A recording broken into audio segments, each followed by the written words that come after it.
My friend, you have met a terrible, terrible demise.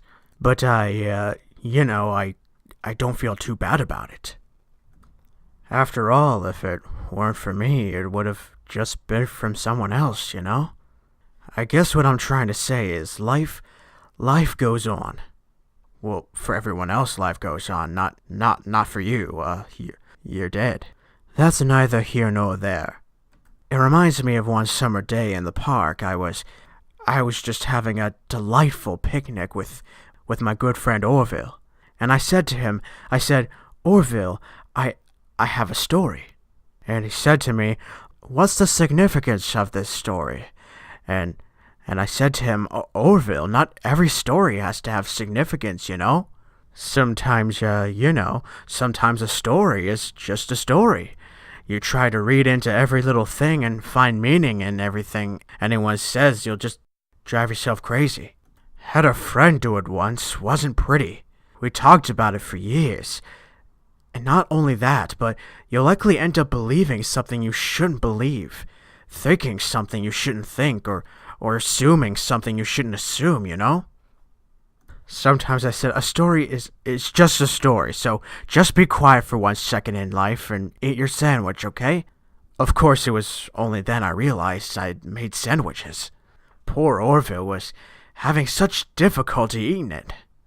Elephants have those clumsy hands, you know? Actually, I suppose that's the problem. They don't have hands at all, do they?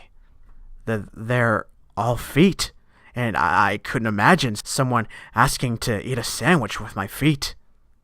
Now, if I recall correctly, there was a bakery nearby. I said to him, Orville, let me go get you some rye bread. Now, I'm unsure if elephants enjoy rye bread, but I assure you that Orville does. Now, this was on a Tuesday, which was good because rye bread was always fresh on Tuesday. They made sourdough bread on Monday and threw it out on Wednesday. Or rather, they sold it at a discount for people wanting to feed the ducks, and probably at the end of the day, finally, they threw it all out. I don't recall. I do remember a man who would bring his son to the bakery every Wednesday and go feed the ducks. He would buy all the sourdough bread. Of course, you know, you're not supposed to feed the ducks sourdough bread at all.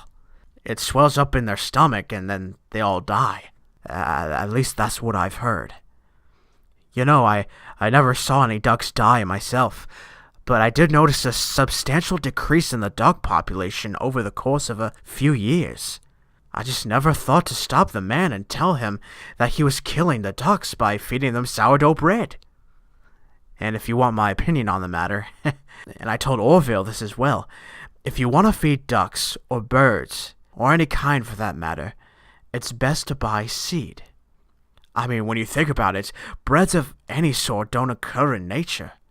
They don't grow on trees or spring up from bushes. I don't think birds know what to do with bread. What was I saying? Oh, yes. So I bought Orville some rye bread. What a fine day it was. Well, it seems that your journey has ended. Very sorry about that. It was always going to end this way, of course.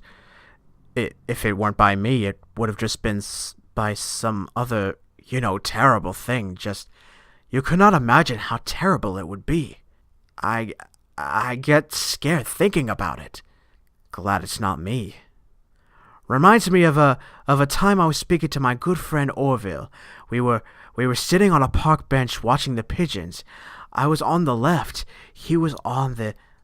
Oh, wait. Was I on the right or left?